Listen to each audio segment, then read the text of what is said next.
Bonjour et bienvenue à cette nouvelle capsule Lumière sur notre équipe du Centre de services scolaires de Portneuf. Aujourd'hui, nous recevons Valérie Pouliot, orthopédagogue à l'école des Bourdons et Courval. Bonne écoute! Bonjour Valérie! Bonjour! Merci d'avoir accepté d'être avec nous aujourd'hui. Ça me fait plaisir. Est-ce que tu pourrais commencer par nous faire une courte présentation de toi? C'est qui Madame Valérie? Alors, moi, je suis orthopédagogue. Je travaille à l'école Courval à Neuville. Je travaille avec les élèves du 2e et 3e cycle principalement. OK. J'ai fait mon baccalauréat à l'Université de Sherbrooke. Puis, quand j'ai terminé, j'ai commencé tout de suite à travailler au centre de service à Portneuf. Donc, depuis 1998 que je suis orthopédagogue dans différentes écoles ici au centre de service. Parfait. Est-ce que tu pourrais nous faire une description de ton métier? C'est quoi être orthopédagogue dans une école primaire? Être orthopédagogue, c'est intervenir auprès des élèves qui présentent ou qui sont à risque de présenter des difficultés ou des troubles d'apprentissage. Donc, ça peut être en lecture, en écriture ou en mathématiques. J'aimerais savoir quelles sont tes principales responsabilités en tant qu'orthopédagogue. Donc, ça se décline en 4 volets. Parfait. Il y a tout d'abord la prévention, ensuite il y a l'intervention, rééducation, après ça la collaboration, puis aussi l'évaluation. Donc, au niveau de la prévention, on a un rôle conseil auprès de notre équipe école pour les informer là, de qu'est-ce que c'est les troubles, difficultés d'apprentissage, pour pouvoir les soutenir à ce niveau-là. On a aussi un rôle pour faire le dépistage auprès des élèves de nos milieux. Donc, dans le but de cibler les élèves qui sont à risque là, de présenter des difficultés ou des troubles d'apprentissage pour pouvoir intervenir rapidement auprès d'eux. Ensuite de ça, au niveau du volet intervention-rééducation, c'est là qu'on rencontre nos élèves. Okay. Donc, on les rencontre principalement en sous-groupe. Souvent, c'est des sous-groupes de 2 à 4 élèves. Ça peut arriver aussi que ce soit individuellement.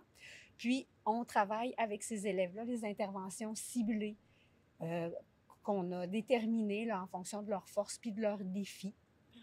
On les voit à raison d'à peu près, on essaie d'avoir une bonne fréquence, là, pas de les voir juste une fois ou 2 semaines. On tente vers le 3 fois semaine à peu près. Puis, c'est des petites périodes là, d'environ 30-40 minutes. Là, ça dépend où la période est placée dans notre journée, mais ça ressemble à ça, 30-40 minutes.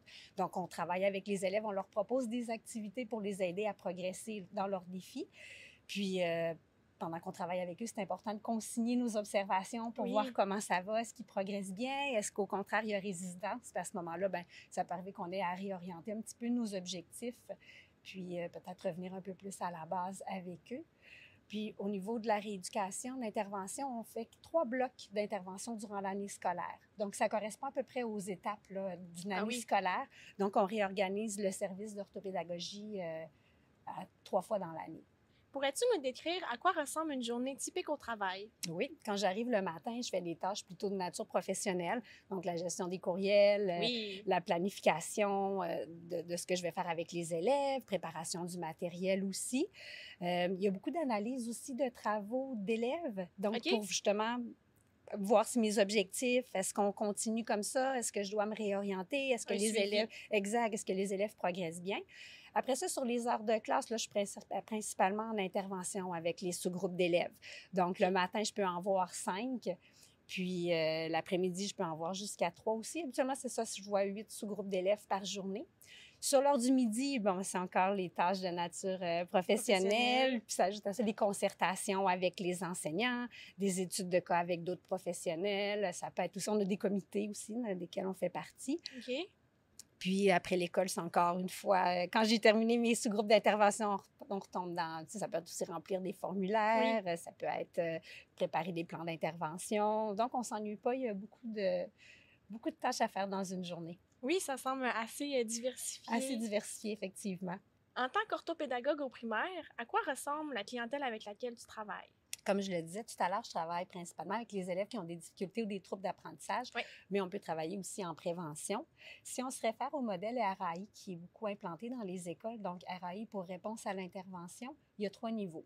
Donc, le niveau 1, c'est les interventions universelles. Donc, ça, c'est l'enseignant qui fait son enseignement selon des pratiques efficaces auprès de ses élèves. Donc, nous, à ce moment-là, on a plus un rôle soutien, conseil. Les élèves qui répondent plus ou moins à ces interventions-là, on peut parfois besoin d'un petit coup de pouce supplémentaire. Donc, on tombe au niveau 2, qui est les interventions ciblées supplémentaires. Donc, à ce moment-là, on regroupe les élèves par besoin, puis on intervient avec eux par rapport à leurs défis. Donc, ce niveau-là, là, on le partage avec les enseignants. Donc, les enseignants travaillent avec des sous-groupes d'élèves, puis nous aussi. C'est souvent les élèves qui ont des difficultés d'apprentissage, donc c'est plus passager. Quand les difficultés persistent encore, là, on tombe au niveau 3 qu'on appelle. Donc, à ce moment-là, là, ça devient vraiment le rôle de l'orthopédagogue, sa clientèle principale, exactement. Donc, on intervient avec eux là, de façon plus intensive, puis c'est souvent les élèves qui ont des troubles d'apprentissage. OK. Quels sont les troubles d'apprentissage avec lesquels tu dois travailler au quotidien? Il y a les élèves qui ont des dyslexies, dysorthographie, OK. qui touchent le langage écrit. Après ça, il y a la dyscalculie, qui touche les mathématiques. Ah. Après ça, il y a les élèves qui ont des troubles développementaux du langage. Après ça, ça peut être aussi trouble développemental de la coordination, donc tout ce qui est geste moteur. OK, Puis, comme à l'écriture. Exactement. Puis ça peut être la motricité fine, motricité globale aussi. Au quotidien, un orthopédagogue travaille avec des élèves qui ont des défis particuliers, mais j'aimerais savoir les défis que toi, tu rencontres avec ces élèves-là ou les défis de ton quotidien, à quoi ils ressemblent? Les principaux défis, en fait, le principal défi, c'est quand vient le moment de faire l'organisation du service. Donc, je disais qu'il y avait 3 blocs d'intervention. Oui. Donc, la planification des blocs, c'est pas facile parce qu'il faut prioriser. Il y a beaucoup de besoins dans les écoles.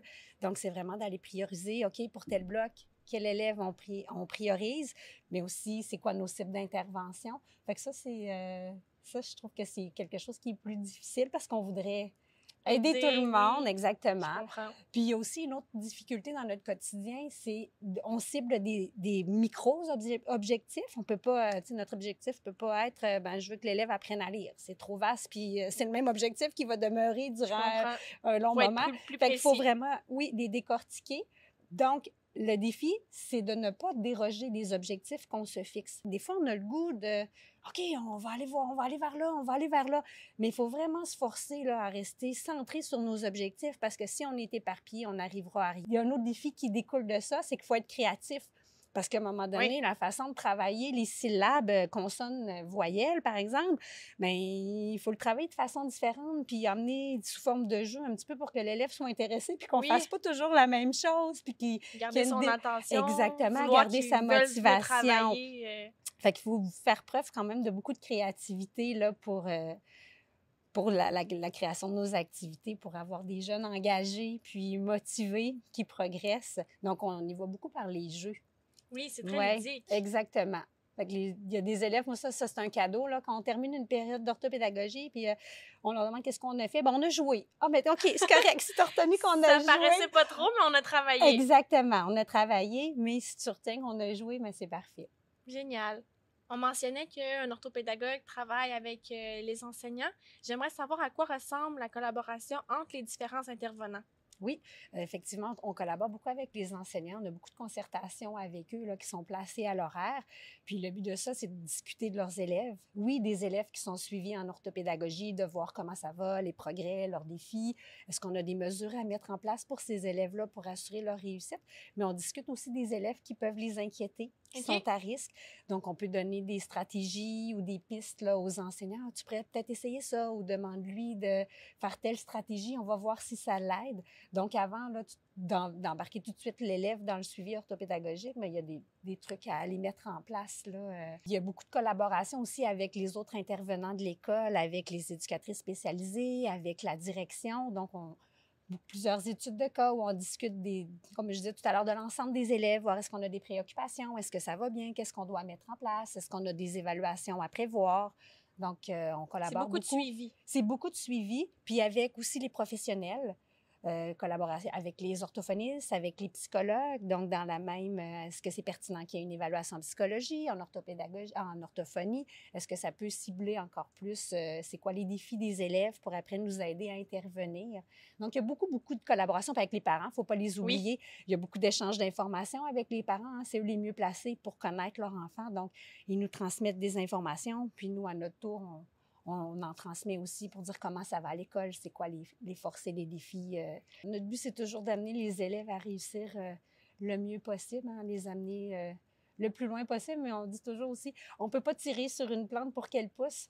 Oui. On les accompagne, les élèves, hein, on met en place autour d'eux tout ce qu'on peut. Puis, on les aide à cheminer comme ça, mais à leur rythme. Ils ont tous des rythmes différents, puis ça, c'est important de le respecter. C'est vrai. Que dirais-tu à un parent dont l'enfant a besoin de tes services? Bien, tout d'abord, de ne pas paniquer. Ça peut être à titre préventif ou des difficultés d'apprentissage, comme on le disait tout à l'heure, qui sont passagères. Donc, le but est d'intervenir rapidement pour essayer de voir justement si les difficultés vont s'atténuer.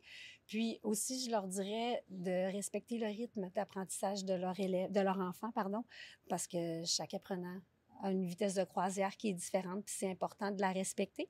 Puis le but de notre rôle, c'est d'accompagner les élèves là-dedans, là, à leur rythme. Le métier d'orthopédagogue semble assez diversifié. J'aimerais savoir qu'est-ce que tu aimes de ton travail. Bien, j'aime principalement le lien privilégié que je crée avec les élèves. On a une proximité étant donné que je les rencontre souvent en sous-groupe. J'aime aussi les voir progresser. Oui. Oui, ça, c'est le fun de voir des petites étoiles dans leurs yeux quand quelque chose vient d'être compris. J'aime beaucoup la collaboration. Hein. Je le mentionnais tout à l'heure, j'ai collaboré avec plusieurs intervenants. Donc, ça, c'est vraiment riche aussi. J'aime analyser les forces et les défis des élèves. Moi, j'aime ça, regarder une dictée puis voir, OK, comment ça va?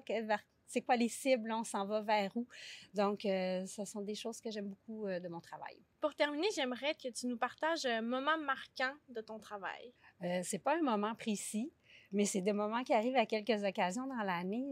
J'aime beaucoup quand un enseignant me dit « Tel élève avec lequel tu travailles, aujourd'hui, il a levé la main parce que vous avez travaillé telle ou telle notion. » Puis là, il le savait. Donc, il a osé, il a levé la main, il a dit la réponse. Moi, ça, là, c'est des petits moments bonbons pour moi, là. C'est l'élève qui prend confiance, puis que ce qu'on a travaillé ensemble, ça lui a fait du sens, capable de réinvestir aussi en classe.